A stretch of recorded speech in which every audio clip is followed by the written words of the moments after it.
ఇది మీ కిడ్నీలను సేవ్ చేసే టిప్ కాబట్టి జాగ్రత్తగా వినండి. సాధారణంగా కిడ్నీలు హెల్దీగా ఉండాలంటే కొన్ని రకాల ఫుడ్స్ తినాలి. అయితే అవే కిడ్నీలు పాడవకుండా ఉండాలంటే కొన్ని ఫుడ్స్ కు దూరంగా ఉండాలి. మరి అవేంటో ఇప్పుడు తెలుసుకుందాం. ముందుగా సోడా తాగడం వల్ల దీనిలో ఉండే షుగర్స్, ప్రిజర్వేటివ్స్ కిడ్నీల హెల్త్ ను దెబ్బతీస్తాయి. ఇక ప్రాసెస్ చేసిన మీట్ తినడం వల్ల దీనిలో ఉండే sodium, nitrates kidney cancer risk ను పెంచుతాయి.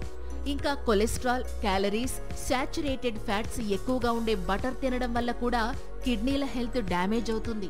ఇక మయోనైజ్ తినడం వల్ల దీనిలో ఉండే సాచురేటెడ్ ఫ్యాట్, క్యాలరీస్ కిడ్నీలపై ఒత్తిడిని పెంచుతాయి. అలాగే ఫ్రోజన్ మీల్స్ తినడం వల్ల వాటిలో ఉండే సోడియం, షుగర్స్, ఫ్యాట్స్ వంటివి కిడ్నీల పనితీరును దెబ్బతీస్తాయి.